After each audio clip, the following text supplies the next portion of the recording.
सरकार को गिराने का दम रखना है ना, तो सबसे पहले अपने घर वालों को समझाने की हिम्मत रखनी है कि मैं जा रही हूँ धरने में अपने और अपने आने वाले कल की लड़ाई लड़ने। तो उन पंक्तियों से मैं शुरुआत करती हूँ।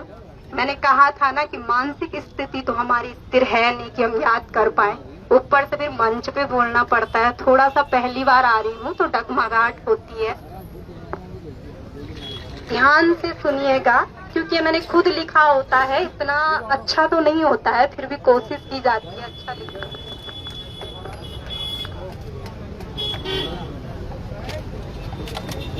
ये उनके लिए हैं आप सभी लोग। मैं तो सोशल मीडिया का कोई प्लेटफॉर्म यूट्यूब के अलावा प्रयोग नहीं करती हूँ, पर आप लोग करते होंगे और सोशल मीडिया में बहुत अच्छी अच्छी और बहुत बुरी बुरी बातें भी कही जा रही है। तो डराया भी जा रहा है, धमकाया भी जा रहा है, मुझे ही नहीं मेरे घर वालों को भी। फिर भी मेरी माँ, मेरी बहन और मेरे भाई और मेरे पिता का फोन आता है कि खुलेआम जा। मेरे भाई रहते हैं सिंगापुर में, मौसी के बेटे, उनका मुझे कल 12 बजे फोन आता है, क्योंकि मैं व्हाट्सएप नहीं चलाती हूँ, तो उनको बेचारों को वहाँ के किसी से कनेक्ट करके मेरे साथ कम्युनिकेशन करना पड़ा कि बेटा अगर तू मर भी जाती है ना तो भी कोई गम नहीं, क्योंकि मरे तो धराली में भी और मरे तो नंदानगर में भी। अगर तू आज मरती है ना तो तेरी नौकरी प्राप्त होने से ज्यादा खुशी मुझे अभी होगी। इसलिए अभी की जो ये लाइनें हैं वो हर माँ के लिए है और उस हर पिता के लिए है। जितने युवा आज सड़कों पे उतरे हैं और जितने युवा अभी भी नहीं आए हैं, जग में जो आया है जग से उन्हें जाना है। जग में जो आया है जग से उन्हें जाना है। हमें मारने वालों तुमने क्या यहीं रह जाना है। मतलब कि कहा जा रहा है ना, थोड़ा डर रहे हैं मेरे जैसे पुराने लोग होते हैं गांव के ना, दादी मौसी रोते रोते फोन कर रहे कि बेटा बाहर मत निकलना, गांव आ जा। पर शुक्र है मुझे उस भगवान का, उन देवताओं का, जिन्होंने मुझे ऐसी माँ दी ना कि वो मेरी हिम्मत बनी हुई है पीछे। बस इतना कहती है कि पहुंचने का, घर पहुंचने का बता दे कि तू घर आ गई। बाकी तुझे डरने की ना कोई जरूरत नहीं। अगर तुझे कुछ हुआ ना तो अभी तक तो महिलाएं नहीं है ना, वो भी आ जाएंगी। तो उनके लिए जिनकी निगाहें हम पे है कि हम इस आंदोलन को बरकरार रखने की कोशिश कर रहे हैं, तो उनके लिए ये लाइन है कि जग में तो वो भी आए और हम भी आ रखे। जाना मैंने भी और उन्होंने। ज्यादा से ज्यादा मुझे आज मार देते हो, 20 साल बाद मरेंगे। जाना तो उन्होंने भी है, अमर तो उन्होंने भी नहीं होना। अब उन्होंने कुछ दिन की हेडलाइन भी नहीं बनना और मैंने कुछ दिन का चर्चा का विषय बन जाना है। अगर ये लोग क्योंकि कह रहे हैं ना कि मतलब कि सतर्क रहो, डराने की बहुत कोशिश की जा रही है, तो उन्हें पता ही नहीं है कि उन्होंने पंगा किससे लिया है। मेरे पूरे खानदान में इतिहास में गवाह है कि कोई किसी पार्टी से जुड़ा ही नहीं रहा। ये मेरा सौभाग्य है जो आज मैं यहाँ पे खुल के बोल रही हूँ। थोड़ा सा पिताजी डरे हुए थे, मैंने कहा किस बात का डर पिताजी, आपने तो वोट भी उसी दिन सोचा होगा किसको देना है जहाँ हमने कहा, क्योंकि अब हम जागरूक हो चुके हैं। इसलिए यू पहाड़ भी हमारू छा, यू मैदान भी हमारू छा, यू पहाड़ भी हमारू छा, यू मैदान भी हमारू छा, यूं की दगड़ी होण वाऊ अत्याचार भी हमारू छा। ये कहने का मतलब है कि यहाँ पर जो भी युवा इकट्ठा हुआ है, अगर किसी पे भी कुछ भी आंच आती है ना तो वो एक के लिए नहीं होनी चाहिए। ये आप यहाँ पर इन समस्त उत्तराखंड वासियों को, आंदोलनकारियों से मेरा निवेदन है कि अगर हमारी किसी बहन, हमारे किसी भाई, हमारे घर वालों को टॉर्चर किया जाता है तो वो अकेला परिवार नहीं होना चाहिए। आज मैं अपने माँ बाप के साथ गांव नहीं जा सकती हूँ क्योंकि मुझे यहाँ पर भी रहना है। इसलिए उस समस्त युवा से मैं आगाह करती हूँ कि अगर सोशल मीडिया के माध्यम से हमें दबाने की कोशिश कर रहे हैं तो उसी सोशल मीडिया के माध्यम से हमें अपने आंदोलन को मजबूत बनाना है। जो भी गंदे कमेंट हम पे आ रहे हैं, अनुरोध करती हूँ, क्योंकि हम पढ़े लिखे हैं ना, उसे पढ़िए, उस पे गौर कीजिए। तर्क वितर्क, शिक्षा क्या सिखाती है? तर्क करना भी और वितर्क करना भी, पक्ष रखना भी और विपक्ष रखना भी। इतना सोच समझ के वापस कमेंट करो ना कि दूसरे दिन वो कमेंट करने की औकात ही ना, इतनी शर्म आए उसे अपनी निष्ठा पे। हाँ, अभी भाइयों से अनुरोध रहेगा, जब मैं अभी तो मैं तोड़ के बोलूंगी, जब मैं एक साथ लाइन बोलूंगी ना, इसकी काट की क्लिप जरूर डाल देना, पहुंचनी चाहिए।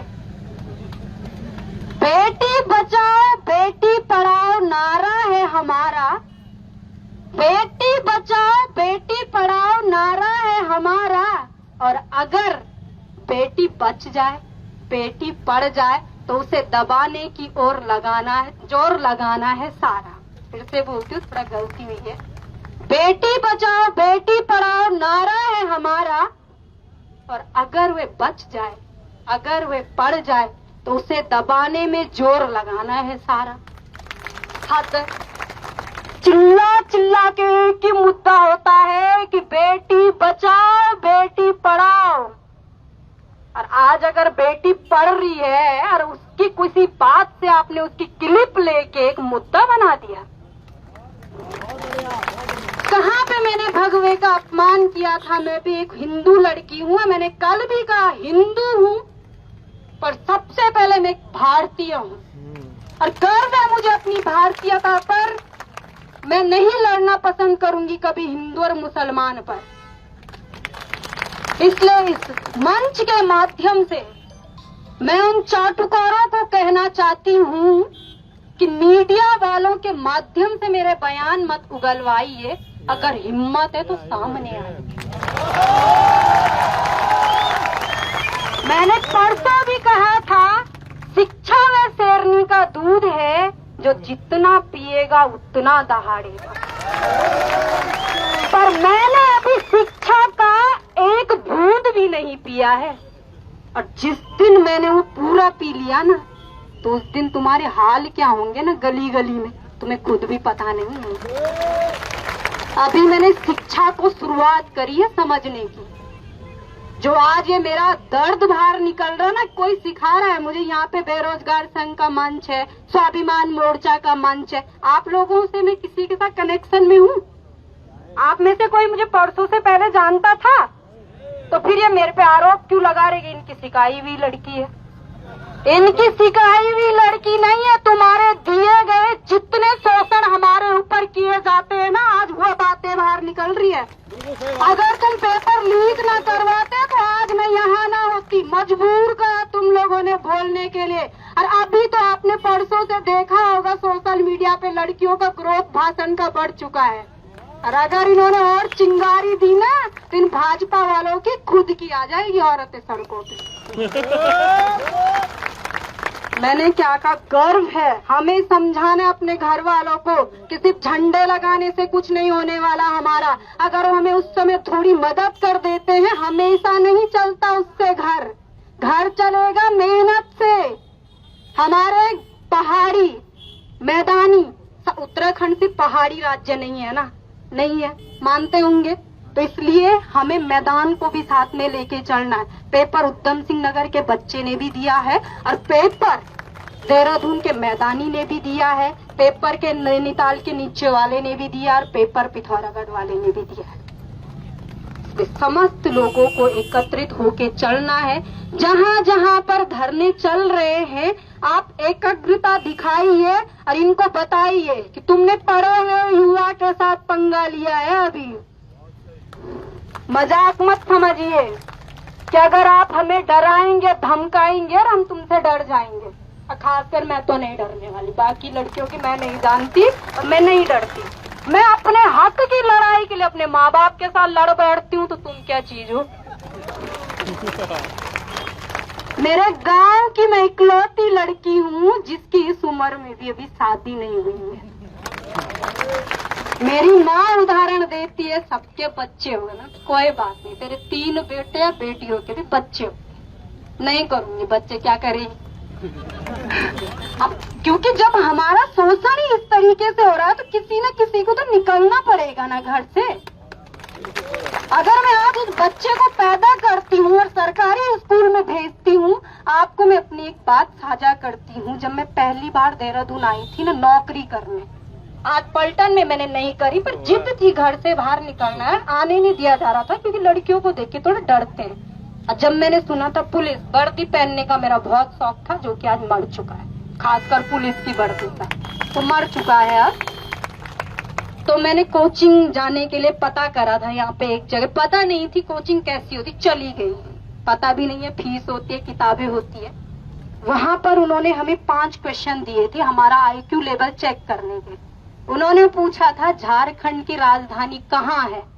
मेरा शिक्षा का स्तर इतना कमजोर था, मैं करी टाइप करने वाले ना उत्तराखंड को झारखंड लिख दिया और मैंने ऑप्शन में गोला भर दिया देहरादून, जबकि ऑप्शन में रांची भी है, पर शिक्षा का स्तर ही यही था।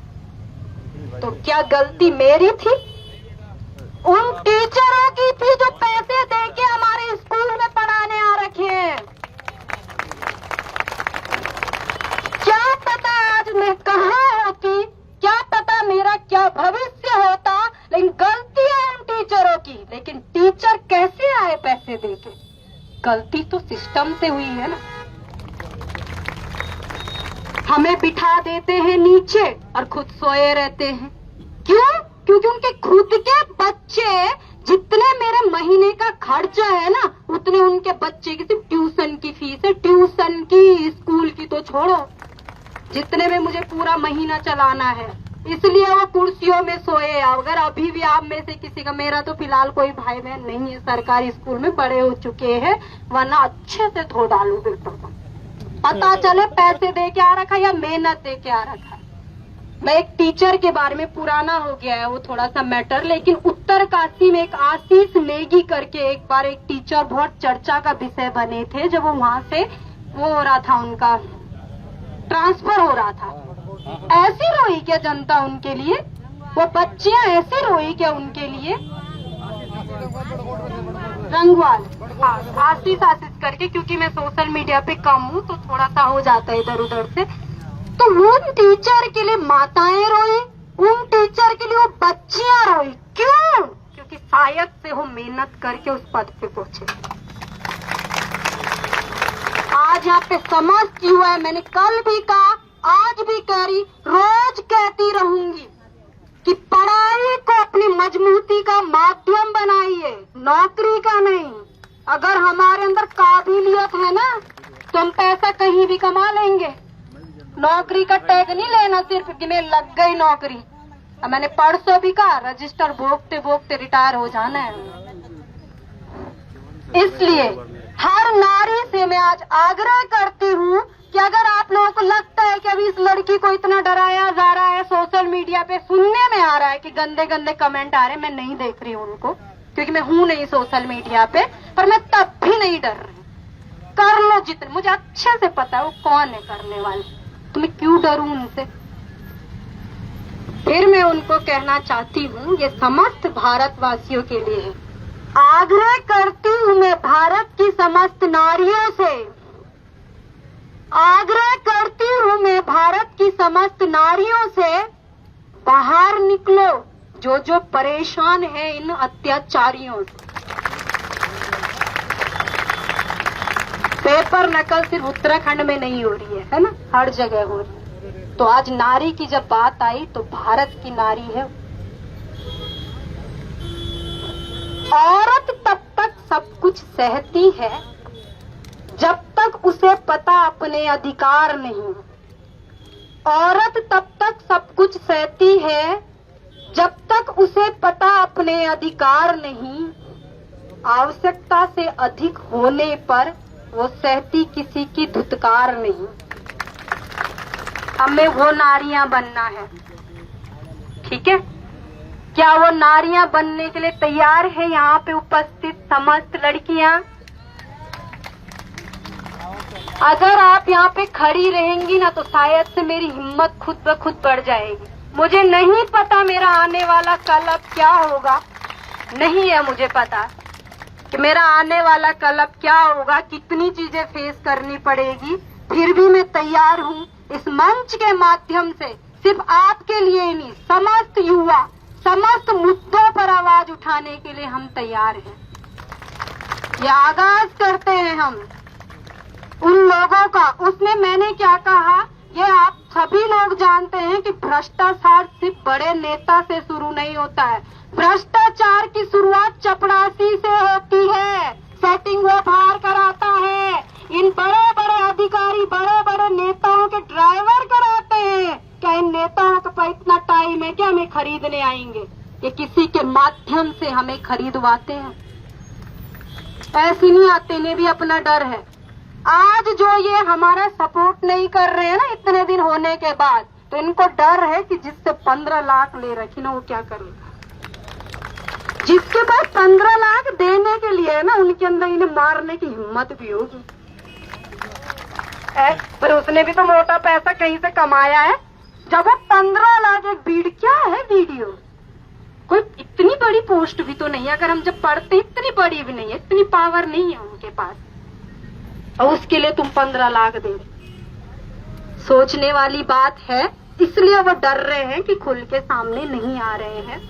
फिर मैं एक बात कहना चाहती हूँ इस मंच के माध्यम से कि भारत को अभी विश्व में क्या देश के नाम से जाना जा रहा है?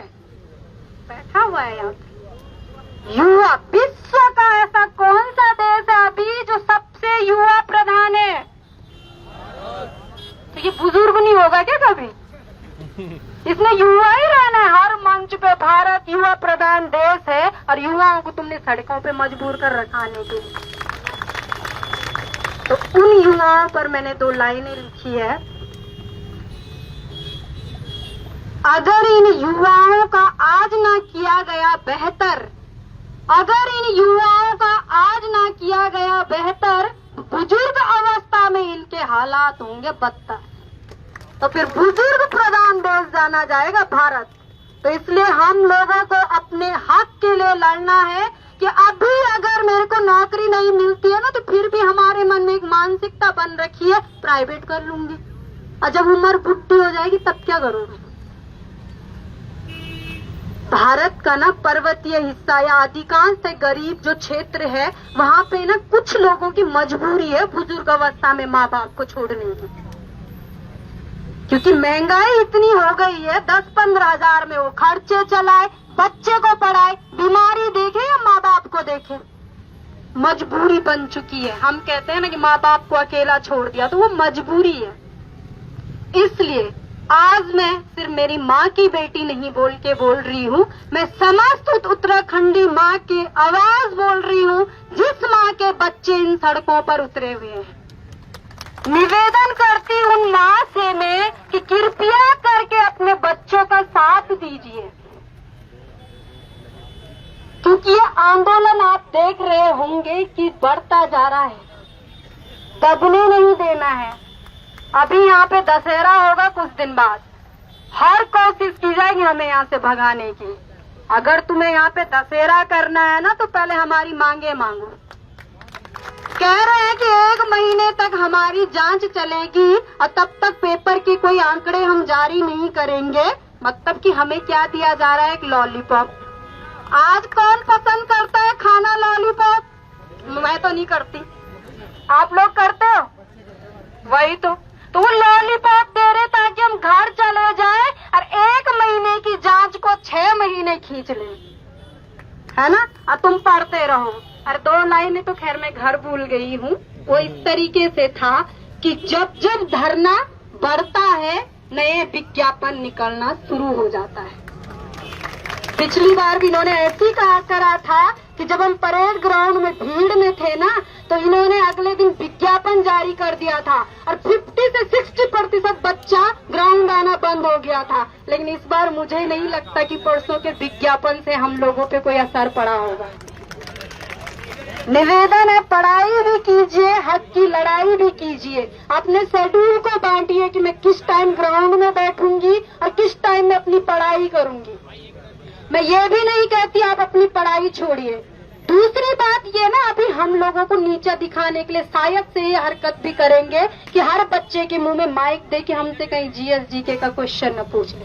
साधारण रूप से सस्ता सा जवाब, मैं इंटरेस्टेड नहीं हूँ, इधर पकड़ा दो।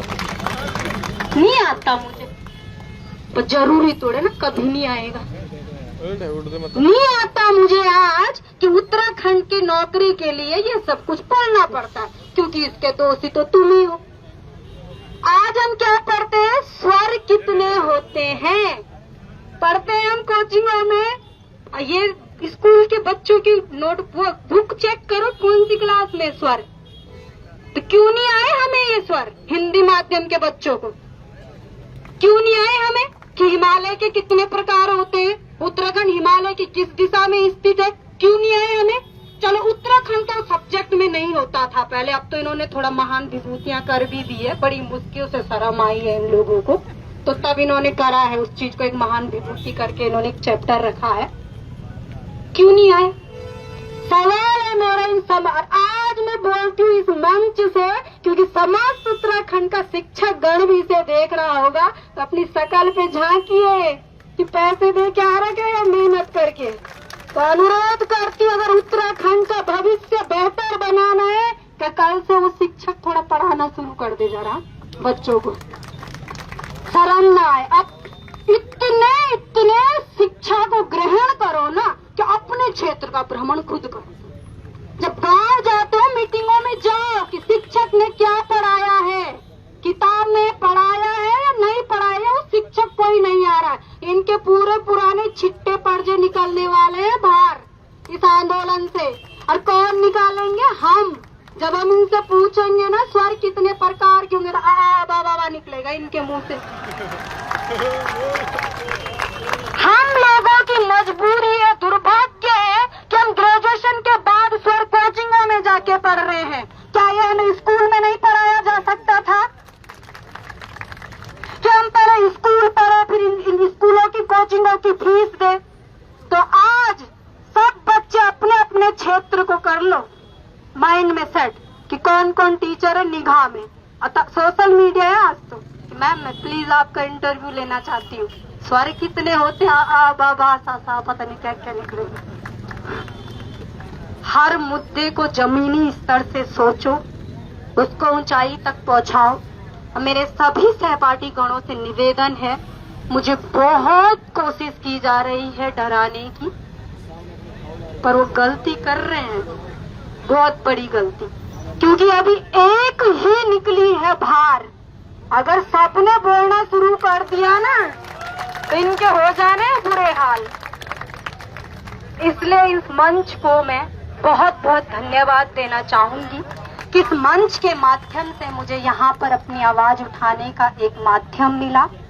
आपका बहुत बहुत शुक्रिया।